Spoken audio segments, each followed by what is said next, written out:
Hello साथियों, कैसे हैं आप सभी लोग। Welcome back to open study. मैं अनिल जादव एक बार फिर से आप सभी लोगों का स्वागत करता हूं एक प्यारे से वीडियो में। जैसा कि आप लोगों को पता है, एसएससी एमटीएस का एग्ज़ाम आने वाला है और लगभग 20 दिन बाकी हैं, 20 से 25 दिन। 5 जुलाई से आपके एग्ज़ाम्स जो हैं स्टार्ट हो जाएंगे। तो बहुत सारे स्टूडेंट्स हैं, विचलित हैं कि सर एग्ज़ाम पास में है, सिलेबस अभी तक हुआ नहीं है, प्रॉब्लम बड़ी है, हमें ये करा दो, हमें वो करा दो, हमें ऐसे करा दो, हमें कुछ जादू की झप्पी दे दो जिससे हमारा एग्ज़ाम निकल जाए। तो भाई दो टूक बातें करने वाला हूं मैं आज इस छोटे सी वीडियो में। सभी लोग ध्यानपूर्वक वीडियो को पूरा देखना, जिससे आप लोगों को बहुत ज़्यादा फायदा मिलेगा।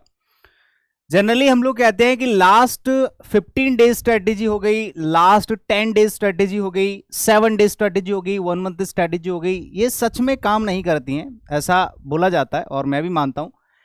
उसको भी मैं जो है यहाँ पर डिस्कस करूंगा और इनके सच में क्या फ़ायदे होते हैं। क्या मैं आप लोगों की इस छोटे से वीडियो से या इस छोटी सी स्ट्रैटेजिक वीडियो से मैं आपकी कुछ हेल्प कर सकता हूं, या कोई दूसरा टीचर अगर आपकी हेल्प करता है तो क्या सच में ये स्ट्रैटेजी काम करती है, इसको भी जान लेते। ठीक है, बस एक ही छोटी सी रिक्वेस्ट होती है, जो भी इंफॉर्मेटिव वीडियो हुआ करे उसको लास्ट तक देखा करो। कंप्लीटली देखोगे तो हो सकता है आपको उसका कुछ सार समझ में आए। ठीक है, तो चलिए शुरुआत करते हैं। अगर आप लोग भी तैयारी कर रहे हैं एसएससी एमटीएस की या फिर किसी अदर एग्जाम की तैयारी कर रहे हैं तो आइडिया तो आपको लग ही जाएगा। ठीक है भाई, 15 दिन बाकी हैं। जैसे मान लीजिए अभी, वैसे आप लोगों के पास काफ़ी टाइम है। आज अगर 13-14 है तो लगभग आपके पास 20 दिन का टाइम है और इतने कम समय में आपको क्या करना है, पूरा का पूरा सिलेबस क्विकली रिवाइज करना है। क्विकली रिवाइज करना है जिससे आपका पूरा सिलेबस जो है एक तरीके से कवर हो जाए या आप उससे गो थ्रू हो जाए और इसमें आपको किसी दूसरे टीचर की या तीसरे टीचर की या किसी तीसरे पर्सन की जरूरत ना पड़े, आप खुद से सब कुछ कर पाओ। ये सब बातें डिस्कस करेंगे। ठीक है, तो यही चीज़ मैंने यहाँ पर लिखी है कि अगर आप तैयारी कर रहे हैं तो आखिरी 15 दिन में आपको क्या करना चाहिए। क्या सच में आपका जो सिलेबस है इन 15 दिन में कवर हो सकता है या नहीं, वो भी सेल्फ स्टडी के द्वारा। तो चलिए शुरुआत करते हैं। सबसे पहले तो मैं बात करता हूँ सारी की सारी ऑथेंटिकेशन, मतलब एक तरीके से ना कुछ ऑथेंटिक एक पॉइंट होते हैं, कुछ पॉइंट्स होते हैं, ऑथेंटिक पॉइंट्स होते हैं, उन पर मैं चर्चा करना पसंद करता हूँ। ऐसे ही हवाई बातें मैं करना पसंद नहीं करता। ठीक है, तो चलिए सबसे पहले तो ऊपर लिखा हुआ है 6 पॉइंट्स टू बी रिमेंबर्ड। मतलब पूरी वीडियो में मात्र मैं आपको 6 जो है पॉइंट्स बताऊंगा। उन 6 पॉइंट्स को ध्यान से सुनना, एक एक करके सबको समझना।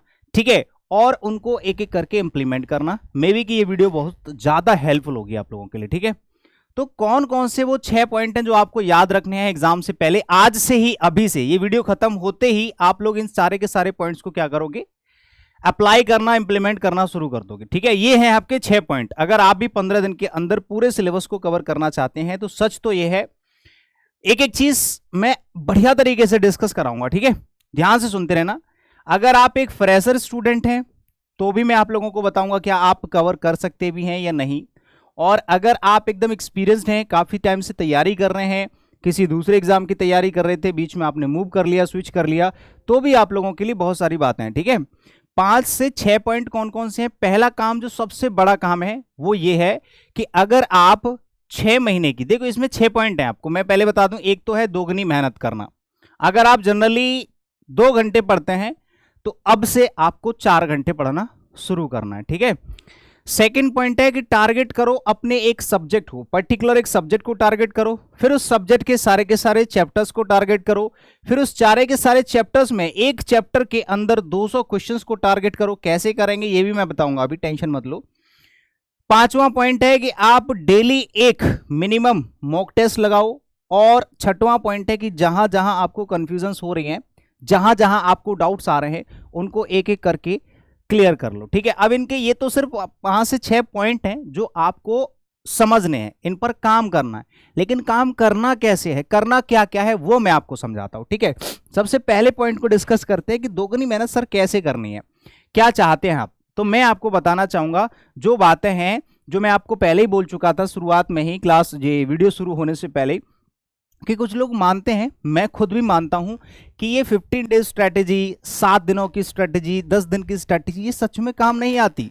लेकिन हाँ, इससे आप फायदा बड़ा ले सकते हैं, इनका फायदा उठा सकते हैं, इनमें बहुत सारी चीजें बदल सकते हैं। बोलते हैं कि ना कि something is better than nothing. वो वाली बात यहां से निकल के आती है। जैसे मैंने कहा कि भाई पहला ही पॉइंट है कि दोगुनी मेहनत करनी है। सर ये दोगुनी मेहनत करने का क्या मतलब रहा? मैंने कहा कि भाई आज से आप ऐसे ऐसे ऐसे करके पढ़ना शुरू कर दो, आपका एग्जाम निकल जाएगा। आप बस ये मंत्र पढ़ लो, आपका एग्जाम निकल जाएगा। आप मात्र एक ये जो मैं मेरा एक सेव दे रहा हूं, पढ़ के मंत्र डाल के ये खा लो, आपका एग्जाम निकल जाएगा। ये सब बातें होती हैं बेबुनियाद, बेफिजूल।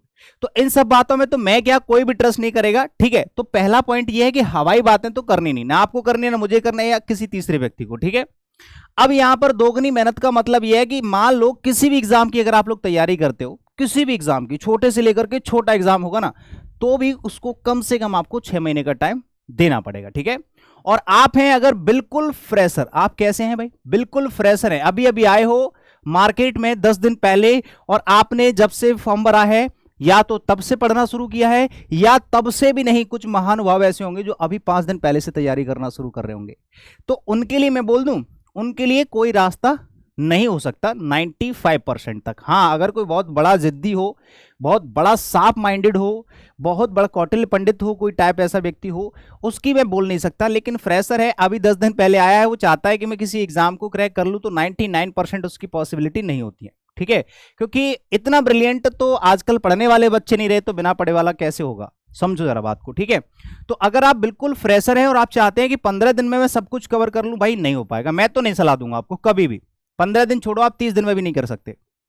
30 दिन वालों के लिए भी मैं मना कर दूंगा कि भाई मेरे पास कोई जगह नहीं। अगर मेरे से कोई ज्यादा इंटेलिजेंट व्यक्ति है, या आपके पास ऐसा कोई व्यक्ति है जो आपकी हेल्प कर सकता है, कि आपने मात्र 10 दिन पहले तैयारी करी हो, 10 दिन में आप जो है पेपर निकाल सकते हैं, 20 दिन में पेपर निकाल सकते हैं, आप उनके पास जाइए और मुझे भी ले चलिए, मैं भी चलूंगा, मैं भी पढ़ूंगा। ठीक है, तो उनके लिए कोई यहां पर स्ट्रेटेजी वाली बात नहीं है। कोई वो क्लास छोड़ के, वीडियो छोड़ करके जा सकते हैं। ठीक है, हाँ, अगर फ्रेशर हैं 20 दिन में पढ़ना चाहते हैं तो उनके लिए कोई ऑप्शन नहीं, बिल्कुल कभी उन्होंने तैयारी नहीं करी है। लेकिन हाँ, मान लो कोई ऐसा स्टूडेंट है जो 1 साल से पढ़ रहा है, 6 महीने से पढ़ रहा है, कम से कम 6 महीने से पढ़ रहा है, मिनिमम 6 महीने से पढ़ रहा है। जैसे उसने CHSL का फॉर्म भरा था, CGL का फॉर्म भरा था, तब से उसने पढ़ना शुरू किया है। हालांकि ये है कि उसकी बहुत ज्यादा अच्छी तैयारी नहीं है अभी भी, लेकिन उसके बावजूद भी चाहता है कि यार मेरा लगभग सिलेबस कंप्लीट है और मैंने एक बार थोड़ा थोड़ा सा पढ़ लिया है, बहुत सारी चीजें पढ़ी है, मैंने पहले पेपर भी दिया है CGL का, CHSL का। तो उसको मैं सलाह दूंगा कि हाँ, अब तुम्हें मेहनत करनी है। लेकिन उनको भी एक बात का ध्यान रखना है, मिनिमम सिलेबस का टाइम हमारा 6 महीने का होता है। किसी भी सब्जेक्ट को आप 6 महीने तो कम से कम दोगे। इससे भी ज्यादा कुछ स्टूडेंट होते हैं 1-1 साल 2-2 साल से तैयारी कर रहे हैं। ठीक है, तो उनको क्या करना है, अगर कोई मिनिमम 6 महीने से तैयारी कर रहा है, उसको ये 15 दिन जो है अच्छे तरीके से काम आ सकते हैं। लेकिन उनको भी अपने जीवन में अब इस पेपर से 20% एक्सपेक्टेशन नहीं रखनी है, 80% रखनी है मात्र। अगर कोई ऐसा स्टूडेंट है 80 to 90% एक्सपेक्टेशन है, भाई एक्सपेक्टेशन तो रख ही सकते हो, है ना। पेपर निकले ना निकले बात की बातें हैं। अगर आप 6 महीने से भी तैयारी कर रहे हैं, पिछले 4-5 महीने से भी तैयारी कर रहे हैं, तो भी इन 15 दिन में आप बहुत अच्छा स्कोर कर सकते हैं। आगे चल जो भी मैं बताने वाला हूं उनको फॉलो करना, आप अच्छा स्कोर बना के आओगे, इतना मैं गारंटी देता हूं। अगर आप सच में काबिल हैं तो मैं आपके साथ हूं, मैं साथ खड़ा हूं। ठीक है, लेकिन 82 साफ साफ बोलता हूं यार, भले ही अच्छा लगे या बुरा लगे, मुझे इससे कोई फर्क नहीं पड़ा। मोटिवेशन नहीं दे पाऊंगा मैं, झूठा मोटिवेशन तो बिल्कुल नहीं दे पाऊंगा। ठीक है, घटिया मोटिवेशन नहीं दे पाऊंगा। ठीक है, कोई मोटिवेशन काम नहीं आता, सिर्फ मेहनत काम आती है, इतना मैंने सीख लिया है। तो 6 महीने से भी अगर तैयारी कर रहे हो तो 15 दिन की ये स्ट्रेटेजी आपके काम आ सकती है। उसके बावजूद भी आप 80 से 90% जो है एक्सपेक्टेशन रखते हैं अपने एग्जाम से। ठीक है, पूरी 100% मत रख लेना, क्योंकि एक्सपेक्टेशन तो रखनी ही नहीं चाहिए वैसे। और अगर कोई फ्रेशर मेरा भाई है तो उसको मैं कहूंगा कि पेपर देने जाओ, कोई दिक्कत नहीं है। जितने आप करके आ सकते हो करके आओ, कोई दिक्कत नहीं है। लेकिन पेपर से आप 0% एक्सपेक्टेशन रखना कि आपका सिलेक्शन होगा। अगर आप बिल्कुल फ्रेशर हैं, मात्र 10 दिन पहले तैयारी करिए, 20 दिन पहले तैयारी करना शुरू किया है तो। ठीक है, ये सिर्फ स्ट्रैटेजी उनके लिए काम आ सकती है जो कम से कम 4 महीने से तैयारी कर रहे हैं, मिनिमम 4 महीने से तो कर ही रहे हैं। ठीक है, तो ये तो रही मेहनत की बात। अब बात करते हैं दोगुनी मेहनत। जैसे कि पहले अगर आप 2 घंटे पढ़ते थे तो उसका डबल कर दो। अगर पहले 3 घंटे पढ़ रहे थे तो आप उसका डबल कर दो। ठीक है, मतलब डबल कर दो। तो इस तरह से आपको मेहनत डबल करनी है। ठीक है, वो 6 घंटे 8 घंटे सोना, नींद खराब हो जाएगी, सर में दर्द होगा, वो सब भूल जाओ और मात्र 4 घंटा सोना शुरू कर दो। 4 घंटे सो, बाकी टाइम में पढ़ो, जितना हो सके पढ़ो, बस और कुछ नहीं करना। ठीक है, अब चलते हैं। ये इतना तो पता चल गया, पहला पॉइंट तो एक्स्ट्रा है, 5 ही पॉइंट है वैसे स्ट्रेटेजिक तो, लेकिन पहला पॉइंट है आपको डांटना, आपको ताना मारना कि भाई अगर आप सच में हवाई बातों में बिलीव करते हैं तो आप के लिए मेरे पास तो कोई जगह है नहीं है, आप कहीं दूसरी जगह जा सकते हैं। अगर आप सच्चाई में बिलीव करते हैं, मेहनत करना पसंद करते हैं, तो यहां से शुरू करते हैं। सबसे पहले आपको एक सब्जेक्ट को टारगेट करना है मेरे बाबू, ठीक है। जैसे मैं अभी आपको इंग्लिश पढ़ाता हूं तो मैं सिर्फ इंग्लिश के बारे में बताऊंगा, बाकी इसी के अकॉर्डिंग आप मैथ्स, रीजनिंग, जीके, जीएस जो भी आप लोग पढ़ते हो उसको जो है दिमाग से सेट कर लेना, ठीक है। तो सबसे पहले आपने एक सब्जेक्ट को टारगेट किया, जैसे मैंने इंग्लिश का बोल दिया कि भाई इंग्लिश को टारगेट कर लिया। अब इसमें आपको 3 काम करने हैं, ठीक है। जैसे ही आप एक सब्जेक्ट को टारगेट करते हो तो उस एक ही पॉइंट के अंदर 3 चीजें ध्यान रखनी है। पहली बात तो आप कम से कम मिनिमम एक सब्जेक्ट को 4 घंटे दो। वैसे जनरली हम 2 घंटे 3 घंटे ऐसे अरेंज कर लेते हैं, ये मिनिमम 4 घंटे हैं। अभी से 15 दिन तक लगातार, 15 दिन तक लगातार मिनिमम 4 घंटे दो, ठीक है। 60 आवर्स हो जाएंगे, ये मतलब 2 घंटे हो गए आपके पास, सॉरी 2 महीने हो गए, 2 महीने हो गए, जिसमें छुट्टी उट्टी ऐड करके 3 महीने का कोर्स हो गया एक तरीके से। 15 दिन का टाइम जो हो गया 3 महीने का कोर्स हो गया, समझ गए। तो कहने का मतलब है कि 15 दिन अगर आप 4 घंटे भी डेली एक सब्जेक्ट को देते हैं तो 16 घंटे की पढ़ाई हो गई। इसीलिए हम लोग कहते हैं कि भैया 16 घंटे पढ़ा करो। 16 घंटे हमेशा मत पढ़ो, लेकिन अगर सच में आप काबिल हो और आपके पास टाइम कम है तो 16 घंटे पढ़ने में कोई बुराई नहीं है, और सच में आप मेहनती हैं तो ठीक है। अब आप कहोगे कि सर छोटे से एग्जाम के लिए 16 घंटे, तो आपने गलती करी है ना, आपने पहले से पढ़ाई करना शुरू नहीं करी है। अगर आप शुरुआत से पढ़ते तो आपको 16 घंटे नहीं, मात्र 6 घंटे डेली पढ़ लो, काफी है, ठीक है। तो आपको मिनिमम 4 घंटे देने से ज्यादा अगर आप दे पाते हैं, आपकी श्रद्धा है। दूसरा काम है आपको कि उसी सब्जेक्ट के अंदर आपको सारे के सारे चैप्टर्स को क्या करना है, टारगेट करना है। जैसे मान लो मैंने इंग्लिश की बात करी, तो इंग्लिश में 3 पार्ट होते हैं, ग्रामर होता है, वोकैबुलरी होता है, कॉम्प्रिहेंशन। इन तीनों में से जो ग्रामर के लगभग 15 टॉपिक होते हैं, ठीक है, टोटल 15 टॉपिक होते हैं अच्छे लेवल से अगर तैयारी करते हो तो। इसमें से वोकैब और कॉम्प्रिहेंशन एक्स्ट्रा मान लो, तो आप मिनिमम क्या करोगे, 15 टॉपिक्स मान लो। इसमें से भी आप सारे टॉपिक्स नहीं पढ़ पा रहे हो तो भी क्या करोगे, कुछ छोटे टॉपिक्स होते हैं, कुछ बड़े होते हैं, तो आप मान लो मिनिमम 15 टॉपिक मान लो। इतने ही आप लोग अपने मैथ्स में मान लेना, ठीक है। मैथ्स में भी इतना ही रहता है, मैथ्स का, इंग्लिश का, रीजनिंग का लगभग इतना रहता है। तो 15 टॉपिक्स मान लिए आपने, सारे के सारे चैप्टर्स को टारगेट किया कि मैं कुछ भी हो जाए 15 दिन के अंदर ये 15 जो टॉपिक्स हैं इनको कवर करूंगा, ठीक है। इन 15 चैप्टर्स को अच्छे से कवर करूंगा। तो आपको क्या करना है, 15 टॉपिक्स को आपने टारगेट किया। अब आपने क्या किया, हर एक टॉपिक को उठाया। जैसे आपने नाउन टॉपिक उठा लिया, हर एक टॉपिक को उठाया, नाउन टॉपिक उठाया, और उस नाउन टॉपिक के लगभग मिनिमम 200 क्वेश्चन टारगेट करो। ये मैं हार्ड टास्क बता रहा हूं, अच्छा टास्क बता रहा हूं। अगर ये सब कर लेते हो ना तो सच में आपको बहुत ज्यादा फायदा मिलेगा, बहुत ज्यादा फायदा नहीं मिलेगा, एक टॉपर्स वाली राह पर चलोगे आप। ये मेहनत उनके लिए जो टॉपर्स बनने की जो है ख्वाब रखते हैं, समझ रहे हो। तो ध्यान से सुनना, अभी 15 दिन के लिए आप क्या करोगे, सीधे जाकर के कभी भी रूल्स को रिवाइज करना ये शुरू कर देते हैं। ज्यादातर स्टूडेंट क्या करेंगे कि जो कुछ भी आपने पास में पढ़ा है कि सर से हमने एक बार ये इंग्लिश पढ़ी थी, इनके सारे के सारे कॉन्सेप्ट्स हैं, 6 महीने का पूरा डेटा है हमारे पास, इनको रिवाइज करने में लग जाएंगे। नहीं, एंड टाइम पर ये आपको नहीं करना है, वो तो साथ के साथ करना है या फिर फ्री टाइम में करना है। जैसे अभी 4 महीने का टाइम है आपके पास तो आराम से करो रिवाइज, लेकिन एंड टाइम पर या फिर लास्ट टाइम पर जो आपको पेपर का टाइम होता है वहां पर कॉन्सेप्ट्स को रिवाइज नहीं करना है। आपको directly topic wise, chapter wise क्या करने हैं, क्वेश्चन स्टार्ट करने हैं। टारगेट बना करके, टारगेट किया कि मैंने 15 दिन में 15 चैप्टर खत्म करने हैं। अब आपने टारगेट किया कि एक चैप्टर के एक दिन के अंदर मुझे 200 क्वेश्चन लगाने हैं, और वो बहुत ज्यादा नहीं होते, तुम लगा सकते हो, ठीक है। अब आपने क्या किया, 200 क्वेश्चन लगाने, ठीक है सर। अब आपने मना कर दिया कि सर आप रूल्स को रिवाइज मत करो, तो फिर ये 200 क्वेश्चन आएंगे कैसे आएंगे। अगर आपने थोड़ी सी भी तैयारी करी है पहले कभी, अगर आपने किसी टीचर से पूरा सिलेबस अच्छे से पढ़ा है, अगर किसी टीचर से आप पढ़े ही नहीं हो तो मैं क्यों ही बोल रहा हूं आपके सामने, फिर आपको मुझे सुनने की जरूरत नहीं है, फिर पहले आप पढ़ो। हम लोग हमेशा से कहते हैं, मैं हमेशा से कहता हूं कि भाई साहब सबसे पहले फाउंडेशन क्लासेस ज्वाइन किया करो। अगर आप सच में तैयारी करना चाहते हैं तो पहले क्लास तो लो, तभी तो आप पेपर दोगे। कि ऐसे ही यूट्यूब से पढ़ के थोड़ा ना पेपर निकल जाते हैं, नहीं होगा भाई। तो आपको क्या करना है, पहले कहीं ना कहीं से आपने पढ़ा होगा, उसके भी यहाँ पर आप 200 क्वेश्चन टारगेट करो। जैसे ही आप क्वेश्चन लगाते हो तो इसके बाद आता है आपका नेक्स्ट पॉइंट। नेक्स्ट पॉइंट आपका क्या आएगा भाई, नहीं यहीं पर समझा देता हूं, उधर तो दूसरा पॉइंट है। फिर इधर देख लो, जैसे आपने क्या किया, 200 क्वेश्चन लगाए, और इसमें से कुछ लोग होंगे जीनियस, जो अच्छे पढ़ने वाले होंगे, जिनका दिमाग सही जगह चल रहा होगा, जो वैल्यू करते हैं चीज़ों की, उनके 50 क्वेश्चन गलत होंगे। ये बहुत ज़्यादा बोल दिया मैंने। अगर अच्छे से पढ़ने वाला व्यक्ति होगा तो उसके 50 क्वेश्चन गलत नहीं होंगे, 200 में से मात्र 20 क्वेश्चन गलत होने चाहिए। अच्छा पढ़ने वाला होगा, रैंक लेने वाला। लेकिन मैं मान लिया ऑन एवरेज आपके 50 क्वेश्चन गलत हो गए। एक होता है बिल्कुल, मान लो कुछ 2 महीने से तैयारी करना शुरू करिए, या फिर भले वो 6 महीने से पढ़ रहा है लेकिन वो थोड़ा सा वीक है, किसी पर्टिकुलर एक सब्जेक्ट में। तो मैंने मान लिया 150 क्वेश्चन गलत, इससे ज्यादा अगर गलत हो रहे हैं तो पेपर देने मत जाना।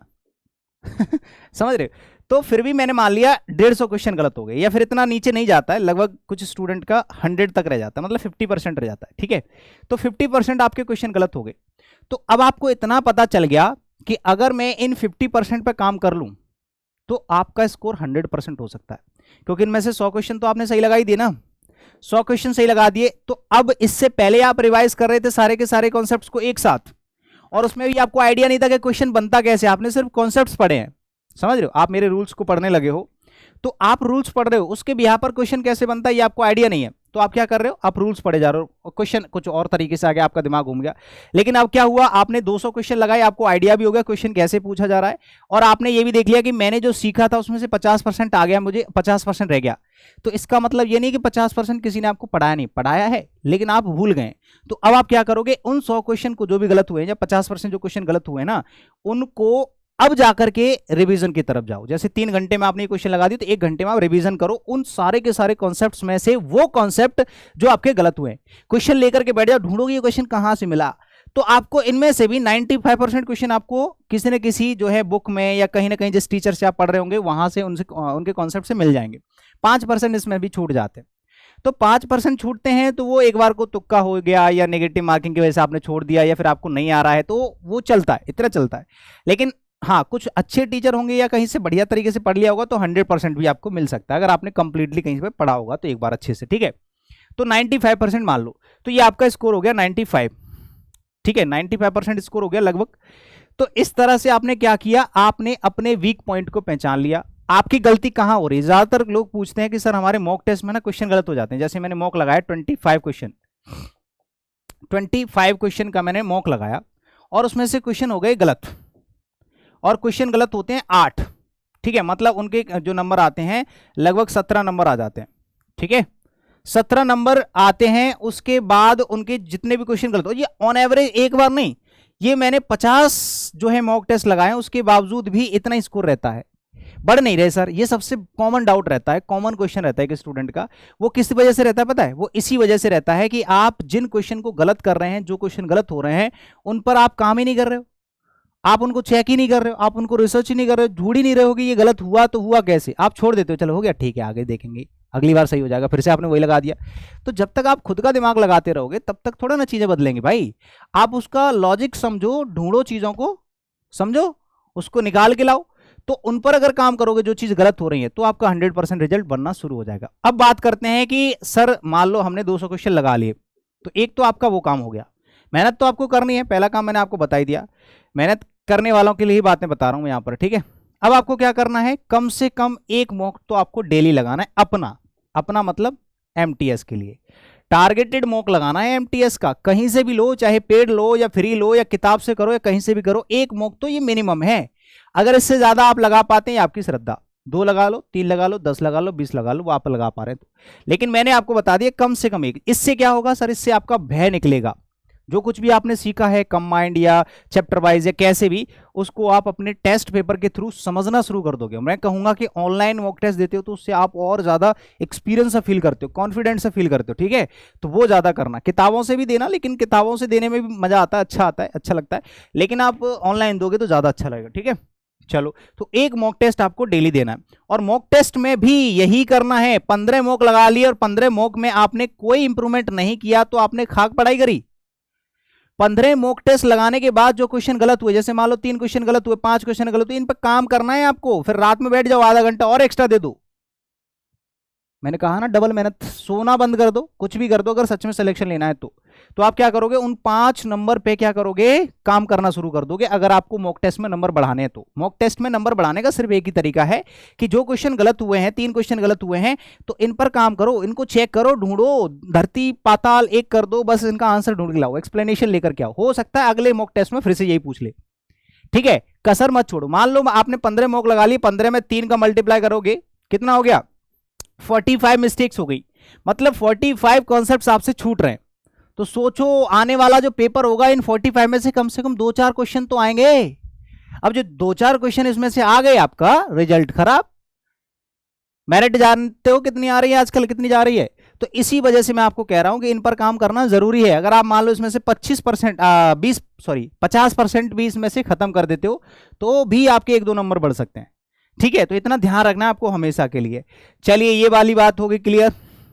अब आते हैं जो मैंने अभी अभी बताया है, वही वाली बात है। यहां पर लास्ट वाला जो पॉइंट है वो यही है कि जो भी आपकी कंफ्यूजन्स हैं, जो भी आपके डाउट्स हैं, जहां पर भी आपके क्वेश्चंस निकल रहे हैं कि भैया मेरे 5 क्वेश्चन डेली गलत हो जाते हैं, 10 क्वेश्चन डेली गलत हो जाते हैं, 2 क्वेश्चन गलत हो जाते हैं, उन पर काम नहीं कर रहे हैं, ये वही चीज है। लास्ट वाला पॉइंट मैंने पहले ही बता दिया है, क्लियर योर कंफ्यूजन्स। जहां जहां आप कंफ्यूज हो रहे हैं, जहां जहां आपको डाउट्स आ रहे हैं, जहां जहां आपको प्रॉब्लम हो रही है, उसको निकाल के फिल्टर करो, उस पर काम करना शुरू कर दो कि ये गलत हो क्यों रहा है, रीजन क्या है इसका, रीजन ढूंढो, उसका कॉन्सेप्ट ढूंढो, उसको पूरी तरह से खत्म कर दो कि भाई ये आगे से गलत नहीं होना चाहिए। इस पर सबसे ज्यादा काम करना है अगर आपको नंबर बढ़ाने हैं अपने मॉक टेस्ट में। और 15 दिन में अगर 15 नंबर भी आप लोगों ने इंप्रूव कर लिए, 15 कॉन्सेप्ट भी, तो भी आपके एग्जाम में 1-2 नंबर ऑटोमेटिकली इंक्रीज हो सकते हैं। लेकिन ओरिएंटेड कंटेंट के साथ आपको काम करना है। अगर आप लोगों को वीडियो पसंद आ रहा है तो सभी लोग लाइक कर देना, ठीक है भाई। चलिए, तो अब आपका ये आखिरी पॉइंट है, इसके भी 2-3 पॉइंट थे कि जो भी आपने पढ़ा है और जो आपने नहीं पढ़ा है, ये सब कुछ आ जाएगा अगर आप इस पर काम करते हो तो। जैसे मान लो सर ने जो आपको पढ़ा दिया उसके क्वेश्चंस तो आ ही रहे हैं आपको। मान लो कि आपने सर से जो कुछ भी पढ़ा है, आपने क्वेश्चन लगाए, उसमें 5 गलत हो गए, उनको सीख लिया तो वो तो आ गया। लेकिन कोई चीज ऐसी भी हो सकती है जो सर से छूट गई हो, सर ने नहीं पढ़ाई हो और वो क्वेश्चन में आ गया। अगर आप क्वेश्चन के कंफ्यूजन पे काम कर रहे हो, उसको छोड़ नहीं रहे हो, उसको इग्नोर नहीं कर रहे हो, तो आपने वो भी सीख लिया जो सर ने नहीं पढ़ाया। ऐसे ऐसे सेल्फ स्टडी से जो है अपनी पढ़ाई इंप्रूव की जाती है, जो मैंने खुद की है। मैं अपनी बता रहा हूं कि मैंने 200 में से 200 कैसे लेके आए। ठीक है, 200 में से 201 इंग्लिश में कैसे बनाए, 50 में से 50 में हर पेपर में मार देता हूं, 25 में से 25 में हर पेपर में मार देता हूं। तो कैसे कैसे इंक्रीज हुआ? मैंने तो एक ही बार पढ़ाई करी है ना, मैं तो एक ही बार पढ़ाई करी है भाई, एक ही बार तो पढ़ाई करी है मैंने अच्छे से। उसके बाद तो खुद से ही सब कुछ इंप्रूव किया है। गूगल आपका पूरा साथ देता है, यूट्यूब आपका पूरा साथ देता है। हमारे यूट्यूब पर एड्स नहीं आते, बिल्कुल भी एड फ्री कर दी हमने सारी की सारी क्लासेस। बिल्कुल किसी तरह का कोई लालच नहीं रखा। पढ़ाई करने वाला होना चाहिए, जुनून तो होना चाहिए अंदर भाई, पढ़ने वाले होने चाहिए। ठीक है, अब जो भी क्वेश्चन गलत हो रहे हैं, जो पॉइंट्स आपके गलत हो रहे हैं, उनको क्या करोगे? रिवाइज करो, अपनी नोटबुक से देखो, जो भी क्वेश्चन गलत हुए हैं या कंफ्यूजन जिनमें हो रही है उनको क्लियर करो, बात खत्म। तो यही चीज मैं आपको बता चुका हूं। वीडियो को लाइक कर देना भाई, ठीक है, अगर आप लोगों को पसंद आ रहा है सब कुछ। तो बस आज की क्लास में मैं यही बताना चाहूंगा। और अगर आप लोग भी चाहते हैं कि पर्टिकुलरली मुझे एक सब्जेक्ट पढ़ना है पूरा एकदम फाउंडेशन क्लासेस, चाहे आप मैथ्स पढ़ना चाहते हैं, इंग्लिश या रीजनिंग, तो भाई साहब इंग्लिश का नया बैच आया है, इंग्लिश स्पेशल 4, जिसमें आप लोगों को लाइव प्लस वीओडी बैच मिल जाएगा। ये भाई साहब जिसका आप लोगों को इतने दिनों से इंतजार था, ओपन स्टडी एप्लीकेशन पर हमारी क्लासेस चलती हैं पेड। ठीक है, ओपन स्टडी यूट्यूब चैनल है हमारा, ओपन स्टडी एप्लीकेशन है। अगर आप लोग नए हैं तो मैं आपको बता दूं कि ऑफर प्राइस अभी चल रहा है मात्र 299 रुपए में कंप्लीट इंग्लिश फाउंडेशन बैच आप ज्वाइन कर सकते हैं, वो भी लाइफ टाइम वैलिडिटी के साथ। इसे कहते हैं कि लालच नहीं है हमें, इसे कहते हैं लालच नहीं, सिर्फ फैसिलिटी चार्जेस पे हम आपको पढ़ा सकते हैं बढ़िया तरीके से, और तब तक आपका सिलेक्शन नहीं होता तब तक आप लोग पढ़ सकते हैं। ठीक है, वैसे जनरल हमारी फीस रहती है 599, अभी आप लोगों को 299 रुपए में मिल जाएगा। अगर आप लोग डेमो लेना चाहते हैं तो डेमो में फ्री क्लासेस पड़ी हुई है, और ये जो ऑफर है मात्र 15 जून तक है। उसके बाद ये जो ऑफर है वो बंद हो जाएगा, प्राइस आपकी 599 हो जाएंगे। ठीक है, जिसमें कंप्लीट इंग्लिश आपको पढ़ाई जाएगी, एसएससी सीजीएल मेंस तक, मेंस लेवल लेकर के चलते हैं हम लोग। ठीक है, मेंस लेवल, चाहे ग्रामर हो, वोकैबुलरी हो, कॉम्प्रिहेंशन हो, सब कुछ। 15 जून के बाद आपका ऑफर समाप्त हो जाएगा। इंक्वायरी नंबर दे रखे हैं, आप लोग कॉल और मैसेज करके पूछ सकते हैं अगर कोई डाउट आता है तो। बाकी ओपन स्टडी एप्लीकेशन डाउनलोड करिए, अपना बैच जो भी आप लेना चाहते हैं, मैथ्स और रीजनिंग भी अवेलेबल है हमारे यहाँ, सेम चीज़ है। इनका भी प्राइस है 15 जून तक। ठीक है, इनमें भी डेमो क्लासेस हैं, 299 में आपको मिल जाएगा। महेश सर के द्वारा और अजय सर के द्वारा मैथ्स पढ़ाया जाता है। ठीक है, तो ये सारी की सारी क्लासेस एप्लीकेशन पर हमारी चलती हैं। बाकी आप लोगों से बस एक ही रिक्वेस्ट है कि अगर आप लोग हमारे चैनल पर नए हो तो चैनल को सब्सक्राइब कर लो, अपने दोस्तों को बताओ कि अगर यूट्यूब से भी पढ़ाई करना चाहते हैं तो हमारे ओपन स्टडी यूट्यूब पर ऐड नहीं आते हैं, बिल्कुल ऐड फ्री क्लासेस हैं। हमें कमाने का, पैसे कमाने का कोई लालच इतना है नहीं है। ठीक है, हाँ, बाकी आप लोगों को पता ही हमारा टेलीग्राम भी है, ओपन स्टडी या इंग्लिश बाय अनिल जादौन, और ओपन स्टडी एप्लीकेशन। ठीक है, वीडियो को लाइक कर देना, कमेंट करके बताना वीडियो कैसा लगा। बाकी अगली वीडियो फिर से आप लोगों का एक और आने वाला है। Thank you so much, bye bye, take care and जय हिंद, नमस्कार।